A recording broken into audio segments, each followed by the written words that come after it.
चलिए आगे का पार्ट देखते हैं, विच इज रिसेप्टर एंटागोनिज्म। जो मैंने कहा था कि एक रिमेनिंग पार्ट है जिसे कंप्लीट करना है, आइए इसे भी देख लेते हैं। रिसेप्टर एंटागोनिज्म, इसका मतलब क्या होता है? When one drug block the receptor action of other drug. मतलब ये कि एक ड्रग जब दूसरे ड्रग के एक्शन को रिसेप्टर के ऊपर अगर ब्लॉक करता है, उसका एक्शन को रोकता है या कम करता है, तो उसे हम लोग रिसेप्टर एंटागोनिज्म कहते हैं। और ये आप ध्यान दीजिएगा कि ये बहुत इंपॉर्टेंट मोड ऑफ एक्शन है, मैकेनिज्म ऑफ एक्शन है बहुत सारे ड्रग्स के। अमूमन लगभग 70% ड्रग्स हैं जो इसी मैकेनिज्म के ऊपर वर्क करते हैं, रिसेप्टर के ऊपर ही वर्क करते हैं। तो रिसेप्टर एंटागोनिज्म को हमें ध्यान देना, समझना ज्यादा जरूरी है। और एक चीज और भी इसमें ध्यान देने वाला है कि जो भी एंटागोनिस्ट होते हैं, जो दूसरे ड्रग होते हैं, एंटागोनिस्ट ड्रग होते हैं जो ब्लॉक करते हैं रिसेप्टर को, वो बहुत स्पेसिफिक और सेलेक्टिव होते हैं। अब ये दो तरीके के होते हैं रिसेप्टर एंटागोनिज्म। एक को हम लोग कहते हैं कॉम्पिटिटिव और एक को कहते हैं नॉन कॉम्पिटिटिव एंटागोनिज्म। एक का नाम है कॉम्पिटिटिव एंटागोनिज्म और सेकंड का नाम है नॉन कॉम्पिटिटिव एंटागोनिज्म। कुछ बेसिक टर्मिनोलॉजी भी हमें जानना जरूरी है इस चीज को समझने के लिए कि एगोनिस्ट क्या होता है। एंटागोनिस्ट तो हम ये समझ गए, जो ऐसे ड्रग्स जो दूसरे ड्रग के एक्शन को कम करते हैं या ब्लॉक करते हैं। ये कैसे ब्लॉक करते हैं? रिसेप्टर के ऊपर वर्क करके। लेकिन एगोनिस्ट वो ड्रग होते हैं जो रिसेप्टर को बाइंड करते हैं, रिसेप्टर के साथ वो जुड़ते हैं और रिसेप्टर के एक्शन में एक्शन करते हैं, रिसेप्टर के ऊपर कुछ एक्शन प्रोड्यूस करते हैं, तो उन्हें हम लोग एगोनिस्ट कहते हैं। तो इससे पहले कि हम लोग और आगे बढ़ें और हम आगे की देखें कि रिसेप्टर एंटागोनिज्म में कॉम्पिटिटिव क्या होता है, नॉन कॉम्पिटिटिव एंटागोनिज्म क्या होता है, थोड़ा सा हमें पीछे, एक स्टेप पीछे जाके रिसेप्टर ऑक्यूपेशन थ्योरी को भी समझना जरूरी है। आइए इस थ्योरी को भी हम लोग थोड़ा समझ लेते हैं, जिससे कि रिसेप्टर एंटागोनिज्म को समझने में हमें आसानी होगी। ये थ्योरी दिया था क्लार्क ने। जिन्होंने इस थ्योरी को दिया था उनका नाम था डॉक्टर क्लार्क, और ये थ्योरी आई थी 1937 में। इस थ्योरी के हिसाब से it is perceived interaction between drug and receptor and effect to be direct function of drug receptor complex which is formed. इसका मतलब क्या है कि इस थ्योरी के हिसाब से कि ड्रग और रिसेप्टर के बीच में इंटरैक्शन होता है, ड्रग रिसेप्टर से ज्वाइन करता है, जिससे कि कोई इफेक्ट प्रोड्यूस होता है, और ये डायरेक्ट फंक्शन है ड्रग रिसेप्टर कॉम्प्लेक्स का। ड्रग के साथ जो रिसेप्टर ज्वाइन करने के बाद कॉम्प्लेक्स फॉर्म करते हैं, उससे ही इफेक्ट आता है। इस थ्योरी का प्रपोज थ्योरी यही है कि हर ड्रग एक रिसेप्टर के साथ ज्वाइन करता है और ज्वाइन करने के बाद वो एक इफेक्ट सिस्टम के ऊपर, बॉडी सिस्टम के ऊपर करता है, और ये इफेक्ट आता है जब ड्रग और रिसेप्टर का कॉम्प्लेक्स बनता है। अगर आप डायग्रामेटिकली देखें तो ड्रग, यहाँ पे डी मतलब ड्रग है और आर रिसेप्टर है, और ये ज्वाइन करते हैं। ज्वाइन करने से D R which is a complex form होता है, और जिससे ई मतलब इफेक्ट आता है। अभी इसमें थ्योरी का सेकेंड पार्ट ये भी है कि occupation of receptor is essential but not itself sufficient to start the response. Agonist must also able to activate receptor. अब इस थ्योरी का सेकेंड पार्ट क्या कहता है कि ऑक्यूपेशन होना ही, खाली जुड़ना ही रिसेप्टर से जरूरी नहीं है। जुड़ना तो जरूरी है कि रिसेप्टर से जब तक कोई भी एगोनिस्ट या कोई ड्रग, जब तक लिगेंड या ड्रग हम बोलते हैं उसे, जब तक वो लिगेंड या ड्रग जब तक कंबाइन नहीं करेगा रिसेप्टर से, तब तक इफेक्ट नहीं आएगा। या जुड़ना सबसे पहले जरूरी है कि रिसेप्टर और ड्रग के बीच में एक कॉम्प्लेक्स बने, जिसे हम लोग ड्रग रिसेप्टर कॉम्प्लेक्स कहते हैं। तो ये पहले कॉम्प्लेक्स बनना तो जरूरी है, लेकिन कॉम्प्लेक्स बनने के साथ साथ एगोनिस्ट को, रिसेप्टर को एक्टिवेट करना भी जरूरी है, तभी जाके वो एक्शन प्रोड्यूस कर पाएगा। अब जो रिसेप्टर के साथ एगोनिस्ट ज्वाइन करते हैं उसे हम लोग कहते हैं एफिनिटी। मतलब ये कि जिस ड्रग की जितनी ज्यादा एफिनिटी होगी वो उतना स्ट्रांगली रिसेप्टर से बाइंड करेगा। And capacity to induce functional change is called intrinsic activity और एफिकेसी। तो एफिनिटी हम उसे कहते हैं जब कोई भी एगोनिस्ट रिसेप्टर से बाइंड करता है और ड्रग रिसेप्टर कॉम्प्लेक्स फॉर्म करता है, और इंट्रिंसिक एक्टिविटी या एफिकेसी उसको कहते हैं कि वो एगोनिस्ट उस पर्टिकुलर रिसेप्टर को कितना फंक्शनल चेंज ला पाया उस रिसेप्टर में।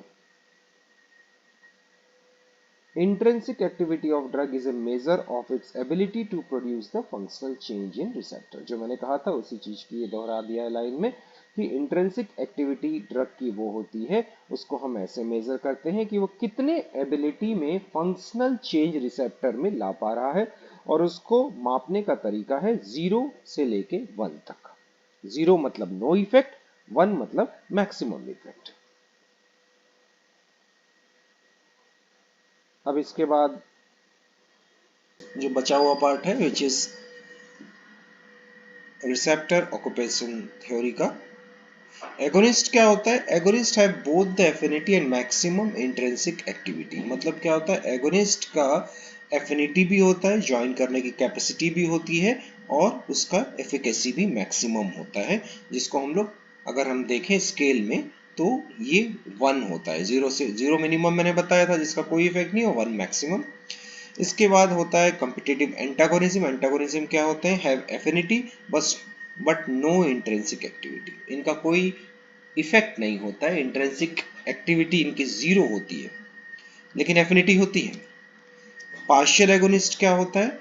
इसकी भी एफिनिटी होती है लेकिन इनका जो इंट्रिंसिक इफेक्ट होता है वो सब मैक्सिमल होता है, मतलब एगोनिस्ट से कम एक्शन होता है, तो इनकी एफिकेसी कम होती है लेकिन इनका एफिनिटी होता है। तो लगभग 0 से 1 के बीच में कोई भी आप नंबर ले लें तो ये नंबर इनका होता है। और इसके अलावा एक होता है इनवर्स एगोनिस्ट। इनवर्स एगोनिस्ट क्या होते हैं? इनकी एफिनिटी होती है लेकिन इनकी जो इंट्रिंसिक एक्टिविटी होती है वो माइनस में, नेगेटिव होती है। मतलब अगर ये ज्वाइन करते हैं किसी रिसेप्टर में तो अपोजिट एक्शन करते हैं। इसका मतलब है कि अगर उस रिसेप्टर को एक्टिवेट करने से फॉर एग्जांपल हार्ट रेट को इंक्रीज होना है, तो उस रिसेप्टर पे अगर इनवर्स एगोनिस्ट होगा तो हार्ट बीट को स्लो करेगा, वो नेगेटिव एक्शन आएगा उसमें।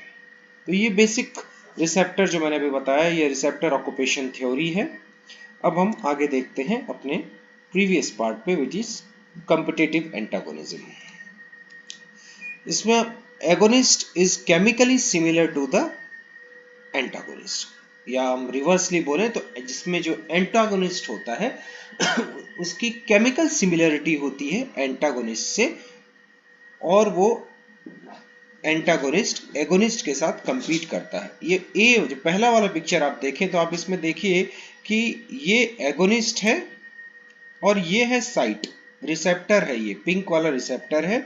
ये जो ऑरेंज कलर का दिख रहा है ये एगोनिस्ट का स्ट्रक्चर है, और केमिकली आप देखें कि जो एंटागोनिस्ट है, ये जो कॉम्पिटिटिव एंटागोनिस्ट है ब्लू कलर का, इसका केमिकल स्ट्रक्चर एगोनिस्ट से मिलता जुलता है।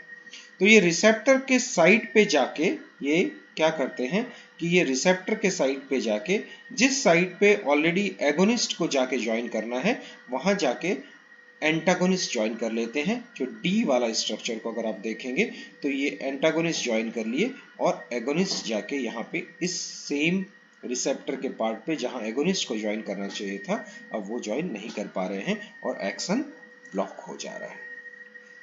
तो it bind to the same site of agonist molecule. D वाला अगर आप पिक्चर देखें तो यहाँ पे क्लियर हो जाता है कि ये कॉम्पिटिटिव एंटागोनिस्ट है जो जाके रिसेप्टर के जहां पे एगोनिस्ट को बाइंड करना है वहां बाइंड कर लिए, तो अब एगोनिस्ट को बाइंड करने की जगह नहीं बचती है, तो एक्शन इसमें नहीं हो पाता है। जो कि मैंने आपको प्रीवियस स्लाइड में बताया था कि एंटागोनिस्ट क्या करते हैं, एफिनिटी है लेकिन उनके अंदर कोई इंट्रिंसिक एक्टिविटी नहीं है। Because of the antagonist have affinity but no intrinsic activity, so no response, कोई भी response नहीं होता है। अच्छा, इसमें एक चीज ये भी देखने वाली है कि binding is reversible depend upon the relative concentration of agonist and antagonist. ऐसा नहीं होता है कि एक बार अगर बाइंड कर लिया तो वो इरिवर्सिबली, मतलब कि वो बाइंड कर लिया तो अब ये हटेगा ही नहीं, ऐसा नहीं है। ये डिपेंड करता है कि कंसंट्रेशन कितना है। अगर एगोनिस्ट का कंसंट्रेशन ज्यादा है और एंटागोनिस्ट का कम है तो ये कुछ समय के बाद ये अपनी जगह से हट जाते हैं, उस साइड से हट जाते हैं और एगोनिस्ट जाके ज्वाइन कर पाते हैं। Partial agonist also compete with the agonist and produce the submaximal response। जो मैंने पिछले वाले साइड में आपको बताया था कि जो पार्शियल एगोनिस्ट होते हैं वो भी compete करते हैं सेम। यहाँ पे अगर आप सी वाला स्ट्रक्चर देखें तो जो ये पार्शियल एगोनिस्ट होते हैं उनका भी स्ट्रक्चर सेम होता है एज ऑफ एगोनिस्ट, लेकिन जो इंट्रिंसिक एक्टिविटी होती है उनके अंदर सब मैक्सिमल होती है, मतलब मैक्सिमम इफेक्ट नहीं देते हैं वो। तो ये भी compete करते हैं। सी वाले डायग्राम में आप देखें तो ये जो पार्शियल एगोनिस्ट हैं ये भी एगोनिस्ट के साथ compete करते हैं। इसके बाद सेकंड आ जाता है which is a last part of this antagonist which is non competitive antagonism. तो इसमें क्या होता है कि जो एंटागोनिस्ट हैं वो एगोनिस्ट से मिलते जुलते स्ट्रक्चर, केमिकल स्ट्रक्चर सेम इसमें नहीं होता है।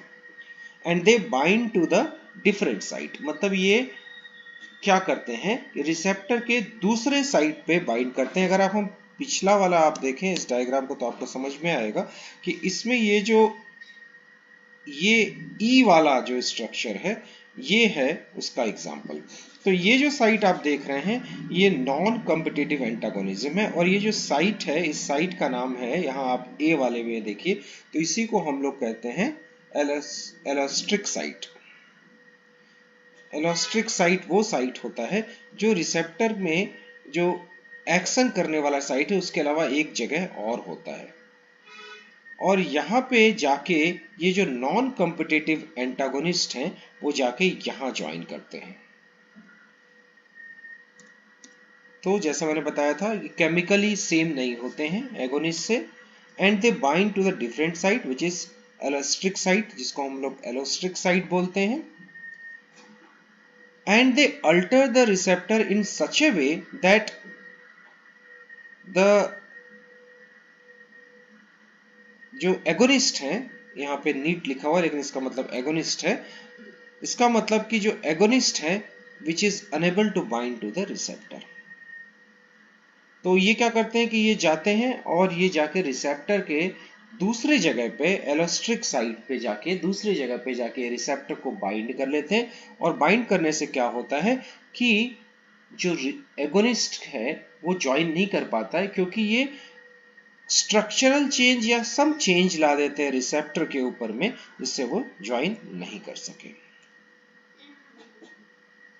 ठीक है, तो ये वाले स्ट्रक्चर में अगर आप देखना चाहें तो ये चीज सेम है कि यहाँ पे आया और यहाँ इसने बाइंड कर लिया, तो इसके बाइंड करने से स्ट्रक्चर चेंज हो गया और इस तरह का स्ट्रक्चर हो गया या ऐसी एक्टिविटी हो गई इस रिसेप्टर की कि एगोनिस्ट यहाँ आके ज्वाइन नहीं कर पाया। This is all about the receptor antagonism. Thank you. तो यहाँ पे खत्म होता है हमारा ये चैप्टर। तो वंस अगेन आपसे रिक्वेस्ट रहेगी, do like and subscribe and share with your friends. Thank you all.